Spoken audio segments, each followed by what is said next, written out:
الحمد لله الذي كفى وسلام على عباده الذين اصطفى أما بعد أعوذ بالله من الشيطان الرجيم بسم الله الرحمن الرحيم إنا أعطيناك الكوثر فصل لربك وانحر إن شانئك هو الأبتر صدق الله العظيم. بزرگوں اور دوستوں، اللہ کے فضل سے اللہ رب العزت نے ہمیں عید الاضحیٰ یعنی بقرہ عید، قربانی عید جس کو کہا جاتا ہے، وہ نصیب فرمائے۔ اللہ کی طرف سے عیدوں کا ملنا یہ بہت بڑی نعمت ہے۔ دو عیدیں ہیں اور دونوں عیدوں میں رات کو جاگنا عبادت قرار دیا، اور اس عید کی صبح میں نماز کے بعد قربانی کو واجب قرار دیا۔ دیکھیے، قربانی اصل اس کا مقصد یہ ہے کہ ہم اپنی ہر چیز اللہ کے نام پر قربان کرنے والے بن جائیں۔ ہماری جان، ہمارا مال، ہمارا جینا، ہمارا مرنا، ہماری ہر چیز اللہ رب العزت کے لیے ہو جائے، یہ قربانی کا مقصد ہے۔ اللہ رب العزت نے قرآن مجید میں اسی چیز کو بیان فرمایا۔ نبی صلی اللہ علیہ وسلم کو حکم دیا کہ آپ کہہ دیجئے ان صلاتی و نسکی و محیای و مماتی، کہ میری نماز، میری قربانی، نسکی قربانی، محیای و مماتی میرا زندہ رہنا اور میرا مرنا، یہ سب اللہ کے لیے ہے۔ اب جب اس جذبے کے ساتھ میں بندہ قربانی کرے گا تو انشاءاللہ ریاکاری کا جذبہ پیدا نہیں ہوگا، دکھلاوے کا جذبہ پیدا نہیں ہوگا، صرف اور صرف ہمارا عمل اللہ ہی کے لیے بن جائے گا، اور جانور چاہے چھوٹا ہو یا بڑا ہو، آدمی خالص اور خالص اللہ ہی کے لیے کرنے والا بنے گا۔ اب دیکھیے، قربانی کا جانور کو ہم 8 دن 15 دن پہلے خرید لیتے ہیں، لیکن بہت سی جگہ پر بہت سی چیزیں ہم ایسی غلط کر بیٹھتے ہیں کہ جہاں قربانی کا ثواب ملنا چاہیے، اس کے بجائے یہ ہمارے لیے وبال جان بن جاتا ہے۔ جیسے میں کئی سالوں سے یہ بات کہتے بھی آیا اور آج بھی کہہ رہا ہوں کہ ہم جب جانور خریدتے ہیں تو ہمارے بچے یا ہمارے نوجوان اس جانور کے گلے میں رسی ڈالتے ہیں اور گلیوں میں، کوچوں میں، راستوں پر، چوراہوں پر، سڑکوں پر آوارہ گردی کی طرح جانوروں کو لے کر گھومتے ہیں۔ اور اگر آپ کو اس کا کھلے آنکھوں سے منظر دیکھنا ہے تو آپ مسلم علاقوں میں جائیے جہاں مسلمان اکثریت سے رہتے ہیں۔ آپ مومن پورہ جائیے، کوڑوا جائیے، کہیں اور جگہ جائیے جہاں زیادہ تعداد میں مسلمان رہتے ہیں۔ اللہ حفاظت فرمائے، اس جانوروں کی اتنی بددعا لگتی ہوگی کہ جہاں قربانی کا ثواب ملنا ہے وہ تو دور کی بات رہی، الٹا جانوروں کی ہم ہائے اپنے گلے میں باندھ کر لیتے ہیں۔ وہ جانوروں کے گلے میں رسی باندھتے ہیں اور سڑکوں پر گھسیٹتے ہوئے، کھینچتے ہوئے، چلاتے ہوئے۔ اب میں اگر غلط لفظ استعمال کروں تو آپ کو لگے گا کہ مولانا نے غلط لفظ استعمال کیا۔ ایک جانور ہوتا ہے جس کو عام طور پر لوگ گھروں میں پالتے ہیں، میں نام نہیں لیتا، اس کی طرح چلاتے ہوئے راستے سے گزرتے ہیں۔ اب پرسوں بھی میں کوڑوا میں گیا تھا تو دیکھا نوجوان بچے، چھوٹے بچے، بڑے بچے ان بکروں کو گلے میں رسی باندھ کر چلاتے ہوئے جیسے ان کو کسی باولے کتے نے کاٹا ہے۔ کوئی تو تہذیب ہے۔ ہم قربانی کس کے لیے کر رہے ہیں؟ دیگر قوموں کو ہم کیا سبق دے رہے ہیں؟ ہم ان کو کیا تعلیم دے رہے ہیں؟ کیا ہمارے مذہب کا یہ طریقہ ہے کہ ہم ایک سنت کو ادا کرنے کے لیے ہزاروں سنتوں کو، ہزاروں طریقوں کو، ہزاروں ایسی چیزیں جس سے لوگوں کو تکلیف ہو اس کو ایجاد کریں؟ کیا ایک واجب کے لیے ہم اتنی چیزوں کو ترک کر سکتے ہیں کہ جس سے کسی کا دل دکھے، کسی کو تکلیف ہو، کسی کو پریشانی ہو، راستے پہ ٹرافک جمع ہو جائے؟ یہ کہاں کی قربانی ہے اور یہ کون سا قربانی کا طریقہ ہے اور یہ کس نے بتایا؟ ماں باپ کو بھی اتنی عقل نہیں ہے کہ اپنے بچوں کے ہاتھ میں جانوروں کو دے کر آوارہ گردی کی طرح چھوڑ دیتے ہیں۔ تو یہ ان چیزوں سے بچنا بہت ضروری ہے۔ ہم جہاں بھی جس بھی علاقے میں رہتے ہیں اپنے اعتبار سے جانور کی عزت کرنا سیکھیں۔ ایک اونٹ اللہ کے رسول صلی اللہ علیہ وسلم کے پاس سے گزرا تو اس کے آنکھوں سے آنسو ٹپک رہے تھے اور وہ رو رہا تھا۔ آپ صلی اللہ علیہ وسلم اس کی زبان کو سمجھ گئے، پوچھا اس کا مالک کون ہے؟ کہا گیا فلانا انصاری ہے۔ اس صحابی کو بلایا گیا، آپ صلی اللہ علیہ وسلم نے فرمایا کہ تمہارا جانور تمہاری شکایت کر رہا ہے کہ تم اس کو کھانا کم دیتے ہو اور اس سے کام زیادہ لیتے ہو۔ آپ صلی اللہ علیہ وسلم نے فرمایا کہ اس کو مجھے بھیج دو۔ وہ کہنے لگا کہ یا رسول اللہ صلی اللہ علیہ وسلم میں آپ کو ہدیہ کرتا ہوں۔ آپ نے منع فرمایا کہ مجھے ہدیہ نہیں چاہیے، اس کی قیمت لے لو اور اس جانور کو مجھ کو دے دو۔ ہمارا نبی جانوروں کے لیے رحمت بن کر آیا اور ہم کیا کر رہے ہیں؟ وہ جانوروں کی کیسی بد دعائیں نکلتی ہوئی، ان کے گلے میں رسی ڈال کر گھسیٹ رہے، کھینچ رہے، راستے سے ان کو تان رہے۔ کوئی تو طریقہ، کوئی تو تہذیب ہوتی ہے۔ اور قربانی کا جانور خصوصاً اللہ کے رسول صلی اللہ علیہ وسلم نے فرمایا کہ ان کو محبت سے پالو، ان کو کھلاؤ پلاؤ، موٹا تازہ کرو اور پھر ان کی قربانی کرو، تاکہ تم کو پتہ چلے کہ اللہ کے نام پر کوئی چیز کو دینا اور اس کی ٹھیس دل پر لگنا یہ کتنی بڑی بات ہوگی۔ اور قربانی کا جانور وہ ہوتا ہے جس سے محبت کی جاتی ہے۔ عموماً عام طور پر جانوروں سے محبت نہیں ہوتی ہے، لیکن قربانی کے جانور سے خاص طور پر انسان کو ایک لگاؤ ہوتا ہے۔ اچھا، پھر 10 جانوروں کو آپس میں جمع کیا، ایک جگہ پر کھیا لگایا اور وہاں ان کے آپس میں لڑائی لگا دی۔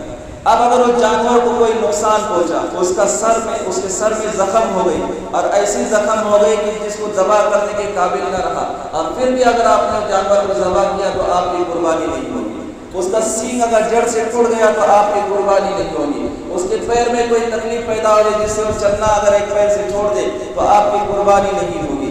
یہ مختلف قسم کے نقصانات اس کو سامنے رکھنا چاہیے۔ اور یہ طریقہ ہی نہیں ہے ہمارا، اسلام نے یہ چیز سکھائی نہیں، اور یہ دیگر قوموں کو تکلیف دینے کے مترادف بات ہے، دیگر قوموں کو تکلیف پہنچانے کے برابر بات ہے۔ سب سے پہلے ہم جس ملک میں رہ رہے ہیں اس میں ایک طبقہ ایسا ہے جو چونٹیوں کو بھی تکلیف پہنچانے کو جائز نہیں سمجھتا ہے، اور جس کی بنیاد پر وہ طبقہ مسلمانوں کو اپنے سوسائٹی میں گھر لینے نہیں دیتا، اور ہم یہ شکایت کرتے ہیں کہ ہم سے اتنی دشمنی کی جا رہی ہے کہ ہم کو سوسائٹی میں گھر نہیں ملتا۔ وجہ کیا ہے؟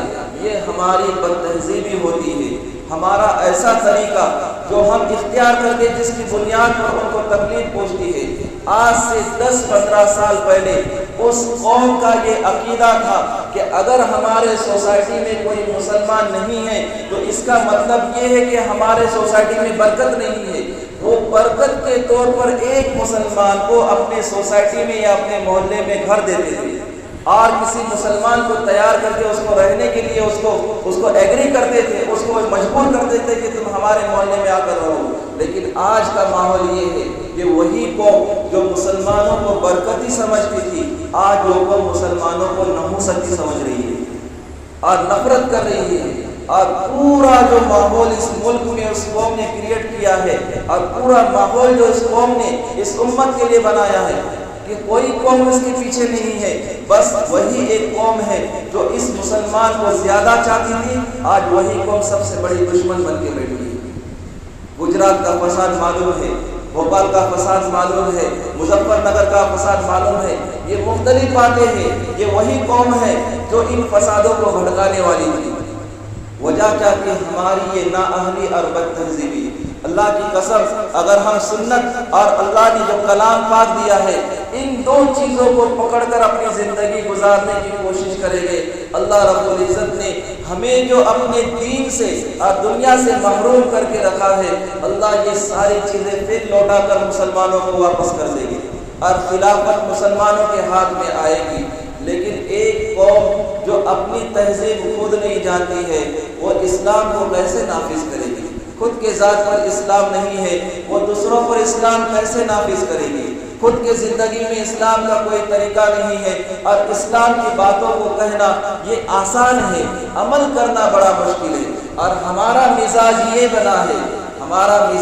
بنا ہے کہ ہم شریعت کو اپنے تابع کرتے ہیں، ہم شریعت کے تابع ہونا نہیں چاہتے۔ کوئی مسئلہ اگر ایسا بیان کیا جائے جو میرے مزاج کے خلاف ہے تو میں فوراً 4 لوگوں کو کھڑا کرتا کہ مولانا صاحب نے یہ ایسی بات کیوں کہی؟ ایسا نہیں کہنا چاہیے تھا، امت اس سے تکلیف میں آ جائے گی۔ خود کو تکلیف پہنچی ہے وہ نہیں بتائے گا، لیکن 4 لوگوں کو جمع کر کے ایک پروپیگنڈا پیدا کرے گا، ایک جھگڑے والی فتنے والی شکل پیدا کرے گا۔ تو یہ ساری چیزیں ایسی ہے جو ہمارا مزاج شرعی اعتبار سے نہ ہونے کی بنیاد پر یہ چیزیں مزاج میں پیدا ہوتی ہیں۔ مسائل اگر ہمارے مزاج کے خلاف کی ہو تو مسئلہ ہے، شریعت ہے، ہم کو اس پر عمل کرنا ہے اور اس کو فالو کر کے زندگی گزارنا ہے۔ یہ نہیں ہونا چاہیے کہ یہ مسئلہ میرے مزاج کے خلاف ہے اس وجہ سے میں اس کو نہیں کروں گا یا میں اس کو نہیں مانتا ہوں یا یہ بات غلط ہے، ایسا نہیں بولنا چاہیے۔ یہ شریعت کا مزاج نہ ہونے کی بنیاد پر یہ چیز طبیعت میں پیدا ہوتی ہے۔ اگر مزاج شریعت والا بن جائے تو عمل کرنا آسان ہوتا ہے، اور اگر مزاج شریعت کے خلاف بنا ہوا ہے تو پھر ہر اچھی چیز کی بیان کی جائے تو وہ مزاج کے خلاف لگنا شروع ہوتی ہے۔ تو میرے بزرگوں اور دوستوں، آج کا یہ دن بڑا برکت والا ہے، اس کو برکت والا دن سمجھے، قربانی کریں، احتیاط کے ساتھ میں کریں۔ بہتر یہ ہے کہ اگر ہم ایسے جگہ پر رہ رہے ہیں جہاں دیگر قومیں بھی رہتے ہیں تو جانور کو ذبح کرتے وقت اس کے اطراف میں پردہ باندھیں اور پھر جانور کو ذبح کریں تاکہ کسی قوم کو تکلیف نہ پہنچے۔ یہ ڈرنے کی بات نہیں ہے، احتیاط کی بات یہ ہے کہ ہماری وجہ سے ہمارے کسی عمل سے کسی کو تکلیف نہ پہنچے۔ یہ اللہ کے رسول صلی اللہ علیہ وسلم کی سنت ہے کہ ہم احتیاطی تدابیر اختیار کر کے اپنے عمل کو کرنے کی کوشش کریں۔ اب دیکھیں، قربانی کرنے کے بعد بہت سی مرتبہ ایسا ہوتا ہے کہ جانوروں کا یعنی کچرا جو نکلتا ہے، جیسے اس کی اجڑی میں سے جو کچرا نکلتا ہے، یا پھر یہ کہ اس کی کچھ چربی یا چمڑا یا یہ وہ چیزیں ہوتی ہے جو عام طور پر ہم کہیں پر بھی پھینک دیتے ہیں یا ڈسٹ بن میں ڈال دیتے ہیں، تو پھر وہاں سے کتا نکالتا ہے اور پورے بستی میں لے کر گھومتا ہے، اور یہ عید کے 8 دن تک یہ چیز چلتے رہتی ہے۔ تو یہ مناسب باتیں نہیں ہیں۔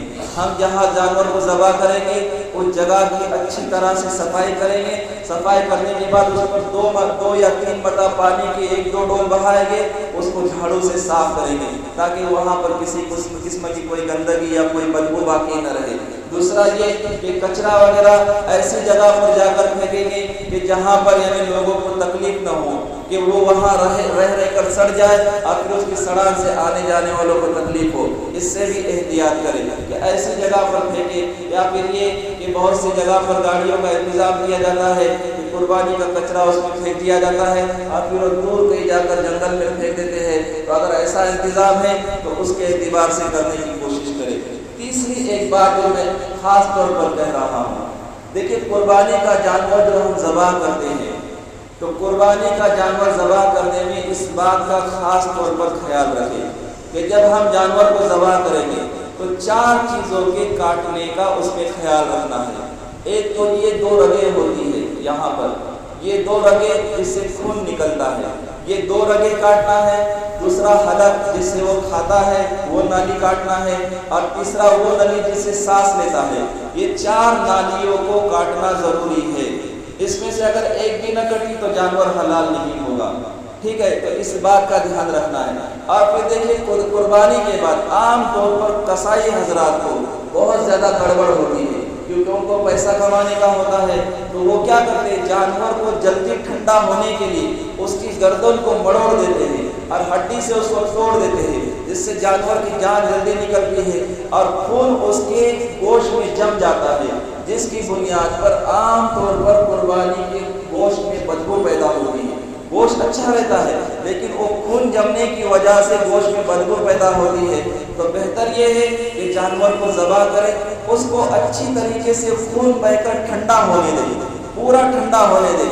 اس کے بعد جب آپ اس کا چمڑا نکالنے کے لیے لے لیں گے، یعنی اس کی پوری جان نکلنے کے بعد اس کا جسم معمولی ٹھنڈا ہو جائے گا، اب اس کی گردن کو اس کے جسم سے الگ کریں۔ یہ نہیں ہونا چاہیے کہ ابھی خون بہ رہا ہے دوسرے جانور کے یعنی پیسے کمانے کے لیے، پہلا جانور ابھی مرا بھی نہیں ہے تب تک دوسرے جانور کو ذبح کرنے کے لیے پہلے جانور کی گردن پر اندر ہڈی میں چھری گھسا کر اور آگے کاٹ کر اس کو ٹھنڈا کیا جائے، یہ مناسب نہیں ہے، جائز نہیں ہے۔ علماء سے اس کے بارے میں مسئلہ معلوم کرے کہ اس کی وجہ سے بسا اوقات قربانی حرام ہو جاتی ہے، اس کو بھی معلوم کرے اور اس پر عمل کرنے کی کوشش کرے۔ اللہ تعالیٰ ہم تمام کو سمجھنے کی توفیق عطا فرمائے۔ وآخر دعوانا الحمدللہ رب العالمین۔